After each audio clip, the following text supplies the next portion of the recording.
सती गंधमादन पर्वत पर अपनी सहेलियों के साथ थोड़े समय के बाद खेल रही है। उसी समय उसके पर्वत के ऊपर से बड़े बड़े विमान जा रहे हैं। बोले कृष्णचंद्र भगवान की, अपने अपने माता पिता की।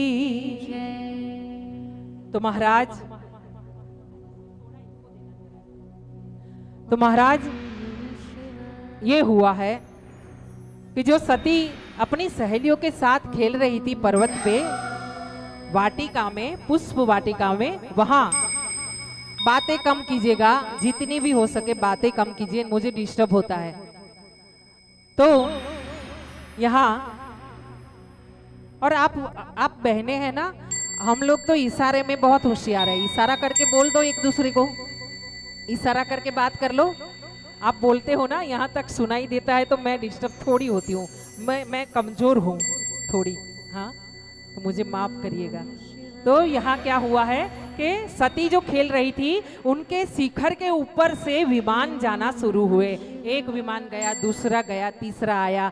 तो सखी ने अपनी सहेली से पूछा, क्या पूछा कि हे सहेली, तुम ये विमान को रोक करके पूछो तो सही कि ये सब विमान किस तरफ आज जा रहे हैं, कोई जगह पे उत्सव है क्या?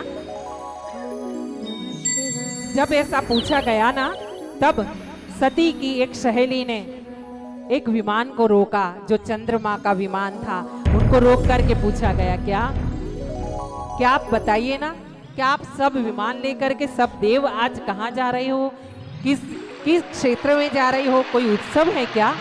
हाँ, ये बताओ ना आप। तब चंद्रमा ने बताया है, क्या सती को पता नहीं है, महादेव को पता नहीं है, आज तो दक्ष राजा के वहां सबसे बड़ा यज्ञ किया गया है, और ये यज्ञ दक्ष राजा ने किया है। उसमें सबको, छोटे से बड़े सभी देवी देवताओं को, मुनियों को, गंधर्वों को, यक्षों को यहाँ निमंत्रण दिया गया है। तो फिर आपको निमंत्रण नहीं मिला क्या? सती को निमंत्रण नहीं मिला क्या? ये बात सुनकर सती ने आकर के भोले बाबा से कही है, मेरे पिताजी के घर पे बाबा बहुत बड़ा यज्ञ है स्वामी, मैं जाऊं क्या? हमको जाना चाहिए। तब भोले बाबा ने बताया है कि जानबूझकर अगर किसी ने निमंत्रण नहीं दिया ना, तो वहां नहीं जाना चाहिए। ऐसे तो मित्र, गुरु, पिता और स्वामी, 4 जगह, मित्र, गुरु, पिता और स्वामी, ये 4 जगह पे आपको निमंत्रण ना मिले ना, तो भी उत्सव हो, तो कोई भी कार्य रहे, तो बिना निमंत्रण के जा सकते हो। लेकिन अगर निमंत्रण जानबूझकर नहीं दिया गया है ना, आपका अपमान करने के लिए, तब फिर वहां जाना कल्याणकारी नहीं है। तो यहाँ सती को समझाया गया, पर सती ने जिद की, बाबा आप नहीं आओ तो चलेगा स्वामी, लेकिन मुझे तो अपने पिता के घर जाने दो। पिता के घर जाने में कोई निमंत्रण की थोड़ी जरूरत है, इतना बड़ा यज्ञ है, इतने सारे देवी देवता को बुलाया गया है, हो सकता है कि भूल गए होंगे, ऐसे तो नहीं भूलते, लेकिन भूल गए होंगे। जब सती ने ऐसी बात की है ना, तब बाबा ने सोचा है कि चलो इनको जाने देना ही अच्छा है, और इस करके भोले बाबा ने थोड़े गण दिए हैं, किसको? माँ सती को, और उनको जाने के लिए कहा है। जब भोले बाबा को माँ सती ने पूछा है कि आप क्यों नहीं आओगे, तब उन्होंने बताया है कि एक दिन एक सभा चल रही थी। कहाँ? ब्रह्मदेव के वहां। तो सभा में ब्रह्मदेव खुद विराजमान थे सभापति बन करके, और उनके सामने सब जो ब्रह्मदेव ने एंट्री ली ना अपनी सभा में, उस समय सभी देवों ने खड़े होकर के उनका अभिवादन किया, उनको नमस्कार किया, जय जयकार की। पर उस समय भोले बाबा वहां बैठे थे सभा में, पर ध्यान में थे, उनका ध्यान लग गया था, उनको पता नहीं चला कि उनके ससुर जी सभा में प्रवेश कर चुके हैं, और इसी कारण भोले बाबा खड़े नहीं हुए। तब ब्रह्मा जी ने जब प्रवेश किया ना, तो उन्होंने देखा कि मेरा जब जमात्र, मेरा जमाई अगर मेरा सम्मान नहीं कर रहा है, तो इससे बुरा क्या होगा। इसीलिए ये ब्रह्मा जी ने, दक्ष जी ने, माफ करे, दक्ष जी ने इनको श्राप दिया था, क्या? आपका भी एक दिन ऐसे ही अपमान करवाऊंगा। और इसी तरह ये अपमान करने के लिए व्यवस्था की गई है कि आपको यज्ञ में नहीं बुलाया गया है। हाँ, और इसी प्रकार दक्ष प्रजापति का अपमान समझकर दक्ष प्रजापति ने अपने ही दामात्र दामाद और बेटी को निमंत्रण नहीं दिया। इस तरफ ये हुआ है कि जब सती गणों के साथ आई है और आकर के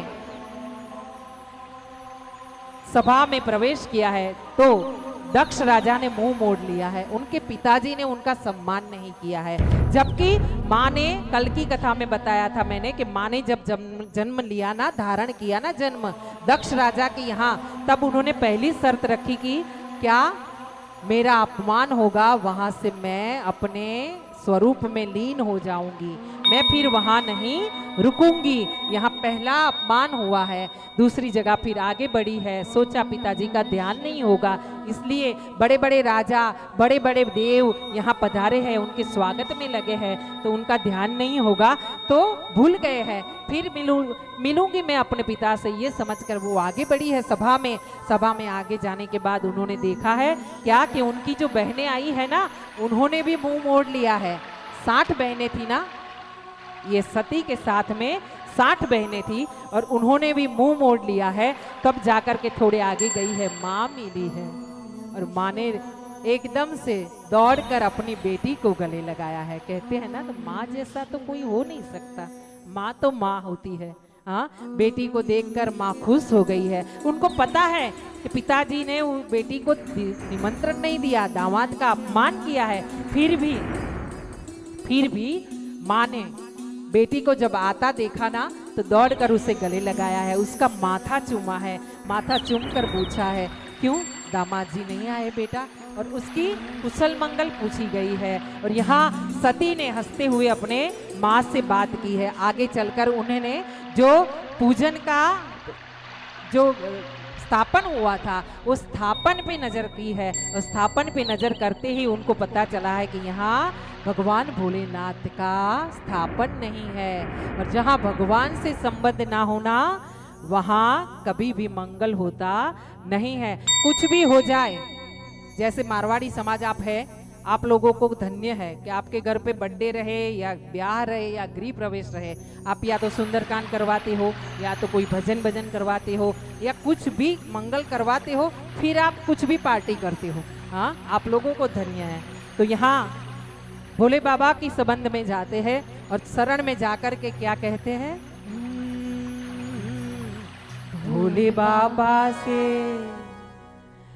शंभू बाबा से, डमरू वाले से, भोले बाबा से, भोले बाबा से जिसका संबंध है, डमरू वाले से जिसका संबंध है, उसको हर घड़ी आनंद है, उसको हर घड़ी आनंद ही आनंद है।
श्री रामचंद्र भगवान की जय, श्री कृष्णचंद्र भगवान की जय, हनुमान जी महाराज की जय, सर्वेश्वर धाम मंदिर की जय, सनातन धर्म की जय, अपने अपने माता पिता की जय।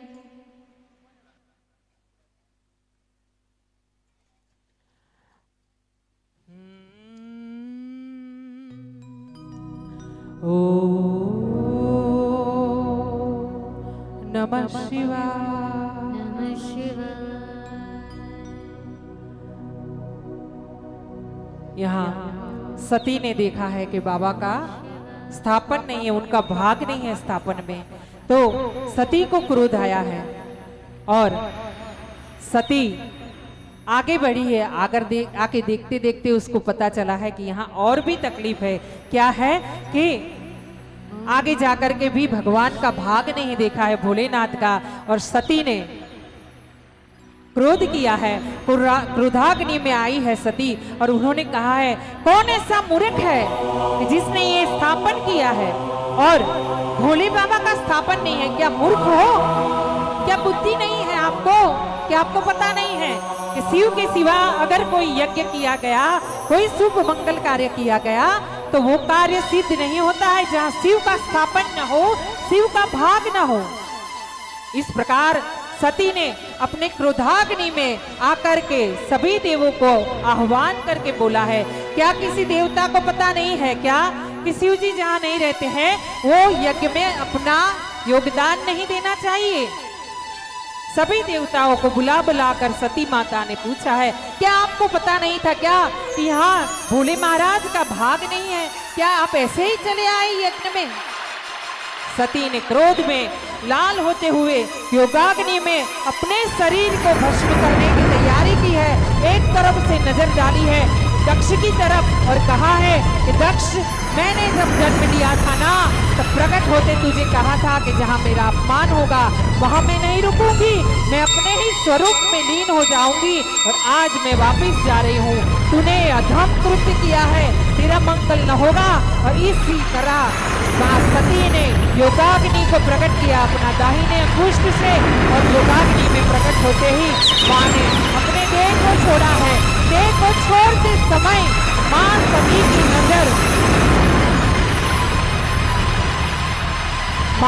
की नजर हिमालय जी की ओर पड़ी है और साथ में मैना रानी की ओर पड़ी है।